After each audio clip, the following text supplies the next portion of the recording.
성경 말씀 큐티와 사설로 신앙과 세상을 이어주는 다리 김규배 브릿지. 사회적 기업, 특정한 사회 경제적 목표 달성을 최종 목적으로 하는 기업입니다. 제가 직장인을 하면서 회사 홍보 및 각종 관공서, 지원 사업 등에 대한 행정 및 영업일을 담당하게 되면서 만나게 된 이름이었습니다. 다양한 사회적 목표를 가지고 다양한 사업을 하는 곳을 만나게 되었습니다. 사회 소외계층을 직접적으로 돕거나 일할 기회를 주어서 간접적으로 돕는 일들을 사회 곳곳에서 하고 있는 기업들이 많이 있었습니다. 정말 다양한 아이디어들이 현실화되는 현장들을 바라보고 있으면서 참 부러웠습니다. 얼마 전 김어준의 다스베이다에 나온 태양광 기업 YOLK는 사회적 기업도 아닌데 솔라카우라는 제품을 만들어 아프리카 어린이들에게 태양광 충전기를 제공하며 교육의 기회를 주는 사업을 하고 있습니다. 정말 좋은 아이디어는 세상을 바꾸고 사회를 돕는다는 것을 다시 한번 깨달았습니다. 이번에도 사회적 기업을 만나고 다니고 있습니다. 그리고 그들의 홍보 일을 도와주고 있지요. 그들을 만났을 때 하는 말이 이번 정권이 들어서면서 예전보다 많은 지원을 받게 되었고 가치를 알아주는 사람들도 많이 생기고 있다고 합니다. 기업들과 관공서에서 많은 부분을 도와주고 있다고 하네요. 더 좋은 세상이 된 것 같습니다. 사실 교회에서도 사회적 기업이 만들어질 수 있는 좋은 환경입니다. 이는 미국 세이비어 교회를 공부하면 더 알 수 있는 내용이지요. 그렇게 좋은 환경을 가지고 있는데 그러지 못해서 아쉬운 부분들이 있었습니다. 아쉬운 마음이 있었습니다. 좋은 아이디어, 좋은 관심만 있으면 교회에서 얼마든지 사회적 기업을 추진해도 참 은혜로운 것인데, 그리고 하나님도 기뻐하시는 것인데 알지 못해서 못하는 경우도 있고 관심이 없어 못하는 경우도 있지요. 기업적 또 정부적 지원을 많이 받을 수 있는 이런 통로가 열린 곳에서 그런 사회적 기업이 많이 만들어졌으면 좋겠습니다. 얼마 후면 크리스마스입니다. 이 땅에 빛으로 오신 예수 그리스도를 기념하는 날이지요. 오늘 한국 교회는 이 세상에 예수 그리스도를 통한 빛을 충분히 보이고 있는가 깊이 고민되고 빛을 내기 위한 역사가 일어나기를 기도해 봅니다. 인싸와 싸, 기성세대와 신세대, 종교와 삶, 꿈과 현실을 이어주는 브릿지가 되고 싶습니다. 정통 기독교 방송의 꿈을 꾸고 있는 CR 침례교회 김규배 목사이고요. 오늘 브릿지 시작하도록 하겠습니다. 오늘 큐티한 남자 본문은 역대하 25장 1절에서 13절 말씀입니다. 개역 개정 말씀으로 읽어드리겠습니다. 아마샤가 왕위에 오를 때에 나이가 25세라 예루살렘에서 29년 동안 다스리니라. 그의 어머니의 이름은 여호와단이요 예루살렘 사람이더라. 아마샤가 여호와께서 보시기에 정직하게 행하기는 하였으나 온전한 마음으로 행하지 아니하였더라. 그의 나라가 굳게 섬에 그의 부왕을 죽인 신하들을 죽였으나 그들의 자녀들은 죽이지 아니하였으니 이는 모세의 율법책에 기록된 대로 함이라. 곧 여호와께서 명령하여 이르시기를 자녀로 말미암아 아버지를 죽이지 말 것이요 아버지로 말미암아 자녀를 죽이지 말 것이라. 오직 각 사람은 자기의 죄로 말미암아 죽을 것이니라 하셨더라.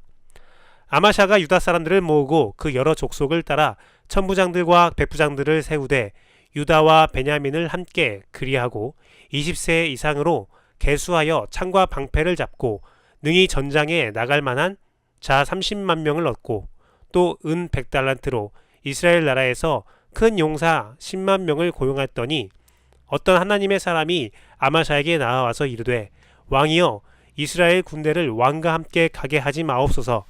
여호와께서는 이스라엘 곧 온 에브라임 자손과 함께 하지 아니하시나니 왕이 만일 가시거든 힘써 싸우소서. 하나님이 왕을 적군 앞에 엎드려지게 하시리이다. 하나님은 능히 돕기도 하시고 능히 패하기도 하시나이다 하니 아마샤가 하나님의 사람에게 이르되 내가 100달란트를 이스라엘 군대에게 주었으니 어찌할까? 하나님의 사람이 말하되 여호와께서 능히 이보다 많은 것을 왕에게 주실 수 있나이다 하니라. 아미샤가 이에 에브라임에서 자기에게 온 군대를 나누어 그들의 고향으로 돌아가게 하였더니 그 무리가 유다 사람에게 심히 노하여 분연히 고향으로 돌아갔더라. 아마샤가 담력을 내어 그의 백성을 거느리고 소금 골짜기에 이르러 세일 자손 10,000명을 죽이고 유다 자손이 또 10,000명을 사로잡아 가지고 바위 꼭대기에 올라가서 거기서 밀쳐 내려뜨려서 그들의 온몸이 부서지게 하였더라. 아마샤가 자기와 함께 전장에 나가지 못하게 하고 돌려보낸 군사들이 사마리아에서부터 베오른까지 유다 성읍들을 낙탈하고 사람 3,000명을 죽이고 물건을 많이 노략하였더라. 아멘. 온전한 순종을 원하시는 주님. 아마샤 왕은 여호와께서 보시기에 정직하게 행하였으나 온전한 마음으로 행하지 않았다고 합니다. 오늘 본문에서 나오는 대표적 사례는 그의 아버지 요아스를 죽인 자들에게 복수를 하면서 모세의 율법책에 기록된 대로 그의 후손은 죽이지 않는 것이었습니다. 그런데 요아스가 죽은 이유는 그가 먼저 은혜를 악으로 갚았으며 그의 행실에 여호와 보시기에 좋지 않았기에 심판의 개념으로 죽은 것이기에 아마샤의 복수는 잘못된 복수입니다. 아버지에 대한 상실감과 복수심은 이해가 가지만 바르지 않은 분노의 표출이었습니다. 또한 그는 에돔과의 전쟁을 위해 은 100달란트로 이스라엘 나라의 용사 10만 명을 고용합니다. 이를 하나님께서 지적하자 그 말에 순종하여 이스라엘 군대를 해산시키십니다. 이로 인해 에돔과의 전쟁에서 크게 승리하였지만 이스라엘 군대는 유다 성읍을 약탈하고 3,000명을 죽입니다. 온전하지 않은 순종의 대가는 쓰다든 것을 알아야 합니다. 순종에는 적당이란 것이 없습니다. 순도를 높인다는 것도 없습니다. 순종은 100%가 아니면 의미가 없습니다. 온전하지 않으면 순종이 아닙니다. 물론 신약에 이르러 온전함이 무엇을 의미하는지 예수 그리스도의 말씀을 통해 정확히 선포되고 있습니다. 바로 두 아들의 비유이지요. 첫째 아들은 아버지의 말씀에 예라고 순종하였지만 가다가 행하지 않았고, 둘째 아들은 아니오라고 거절했지만 가다가 돌이켜 아버지의 뜻대로 행합니다. 순종이 의심과 반대를 만날 수 있습니다. 하지만 그 모든 단계가 지난 이후 결과가 몸과 마음의 순종이 이루어질 때 온전한 순종이 됩니다. 온전한 순종은 맹목적인 신앙만을 이야기하는 것은 절대 아닙니다. 진정한 순종, 이성과 감성의 접점에서 이루어지는 순종을 이야기하고 있음을 알아야 합니다. 끝내 온전하지 못한 순종은 화를 불러일으킵니다. 바르지 않은 복수를 하게 되고 예상치 못한 피해를 받게 됩니다. 내 순종은 온전한가를 돌아봐야 합니다. 외면으로 보이는 성과나 순종이 아닌 내면에 어떤 것이 있는가를 보아야 합니다. 헌신, 순종을 축복을 위한 대가로 보는 경우가 많이 있습니다.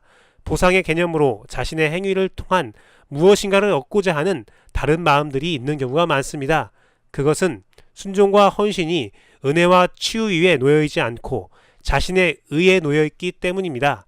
또한 순종과 헌신이 예수 그리스도에게 드려지는 것이 아니라 사람에게 드려지고 있기 때문입니다. 순종과 헌신이 은혜와 치유 위에 쌓이고 예수 그리스도에게로 갈 때 온전한 순종과 헌신이 됩니다.